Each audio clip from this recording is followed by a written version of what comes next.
Hello guys, मैं हूं अनास और आज मैं फिर से एक बार स्वागत करता हूं अपने यूट्यूब चैनल स्केचअप हिंदी पे। तो आज मैं आपको बताने वाला हूं कि एक बिगिनर्स 5 ऐसी क्या क्या गलतियां करता है जो उन्हें नहीं करनी चाहिए। तो चलिए जानते हैं उसके बारे में एंड स्टार्ट करते हैं वीडियो एक छोटे से इंट्रो के बाद।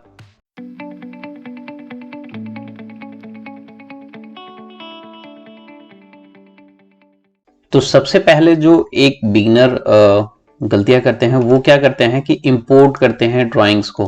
जैसे कि आप देख सकते हैं मैंने भी इंपोर्ट किया है, लेकिन प्रॉब्लम यह है कि जब आप बिगिनर होते हैं तो आपको पता नहीं होता है कि जब आप इंपोर्ट करें तो उसके पहले आपको ऑटोकैड में क्या क्या चीज़ें का ध्यान रखना चाहिए एंड देन उसके बाद इंपोर्ट करना।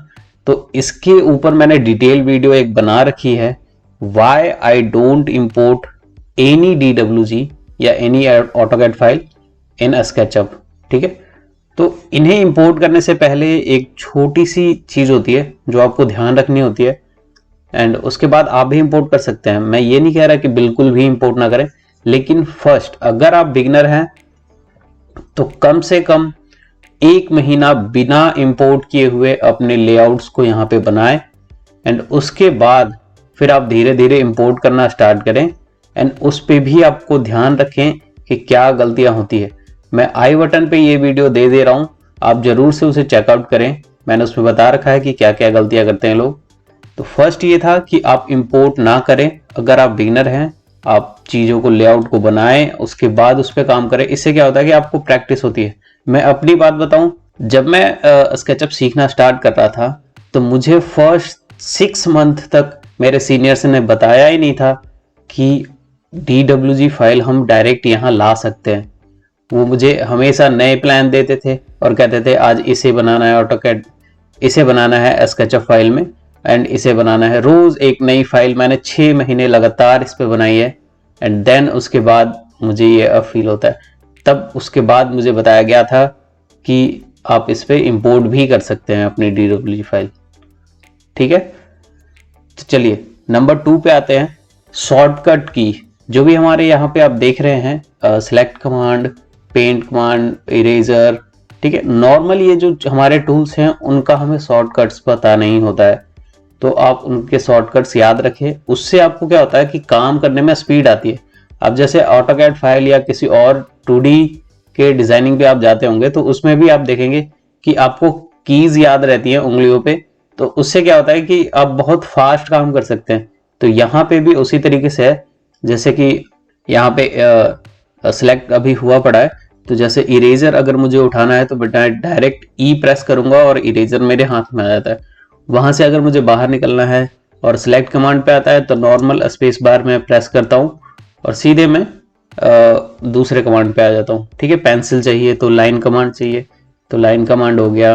ठीक है, रेक्टेंगल चाहिए तो R हो गया। तो इस तरीके से आपको कमांड्स याद रखनी जरूरी है। ज्यादा कुछ कमांड्स नहीं है, 20 कमांड है, लगभग 20 या 19 ही बेसिक, जो आपको रेगुलर याद रखेंगे तो आपको बहुत फास्ट काम कर सकते हैं। ठीक है, उसके बाद चीजें हैं यूज सीन्स। आप जो यहाँ पे देख रहे हैं मेरे यहाँ, ये मैंने कुछ सीन्स बना रखे हैं। इससे क्या होता है कि आप अगर कहीं भी इधर उधर या दूर अपने, और ये यहाँ से सेंटर से आप कहीं और इधर उधर हो जाते हैं। जैसे मान लीजिए मैं इधर हूं, ठीक है, मैं बहुत दूर यहां आ गया हूं और अब मुझे पीछे जाने के लिए बहुत स्क्रॉल करना पड़ेगा, टच पैड को इधर से उधर करना पड़ेगा। तो इससे क्या होता है कि नॉर्मली आप अपना माउस जो भी सीन बना रखा है वहां सीन पे आएंगे एंड देखिए सीधे यहाँ पे आप इसके बाहर निकलना है तो आप मॉडल्स को यहाँ से साइड से देख सकते हैं।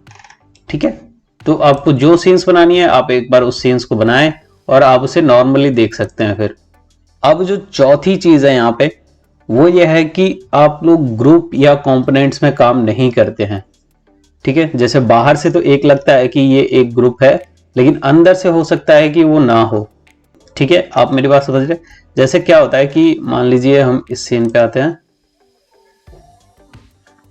यहाँ पे ये जो फ्रूट्स रखे पड़े हैं आपको लग रहा है, अब मैं एक बार क्लिक करूंगा तो ये पूरा ग्रुप है, उसके अंदर ठीक है। एंड उसके अंदर इससे बेनिफिट ये होता है कि मान लीजिए कि मुझे इस फ्रूट पे कुछ काम करना है, तो आप जैसे ही एक और शॉर्टकट की यूज करके बाहर आएंगे तो आप देख रहे हैं आपकी और अदर्स जितने भी हैं वो सब अभी के लिए हाइड हो गए हैं। जब तक आप इस ग्रुप के अंदर या इस कंपोनेंट के अंदर काम कर रहे हैं, मतलब बेसिकली है कि ग्रुप के अंदर ग्रुप्स बनाएं या फिर ग्रुप्स के अंदर कंपोनेंट के अंदर कंपोनेंट बना के इस तरीके से यूज करें।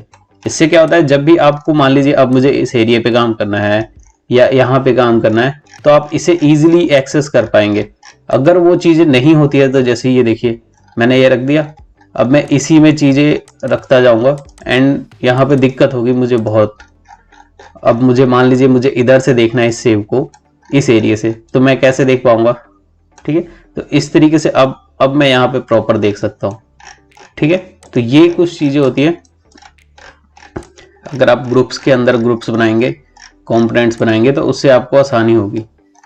ठीक है, और इसे एडिट करना भी आसान हो जाता है काफी ज्यादा। उसके बाद एक जो चीज है वो है लेयर्स। ठीक है, तो लेयर्स के लिए मैं आपको दिखाऊं, तो अब हम लेयर्स को देखेंगे। तो लेयर्स को एक तरीके से टैग यहाँ पे कहा जाता है।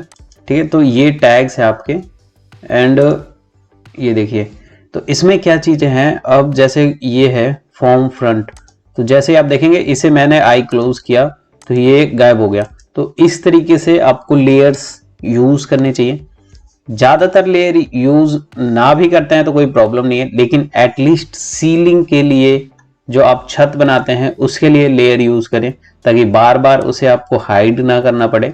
ठीक है, एंड अनहाइड ना करना पड़े। कई बार क्या होता है कि हाइड करने के चक्कर में वो चीज इरेज हो जाती है पीछे से एंड पता नहीं चलता हमें। ठीक है, तो एक कम से कम आप हर चीज के लिए लेयर ना बनाएं, लेकिन एक बार जरूर सीलिंग के लिए लेयर बनाएं। ठीक है, तो ये थी एक बिगिनर के लिए 5 ऐसी चीजें जो वो गलतियां करते हैं। अगर आपको वीडियो अच्छी लगी है तो जरूर से लाइक करें, चैनल सब्सक्राइब करें एंड कमेंट में अपनी राय जरूर दें। मिलते हैं नेक्स्ट वीडियो में। Thank you.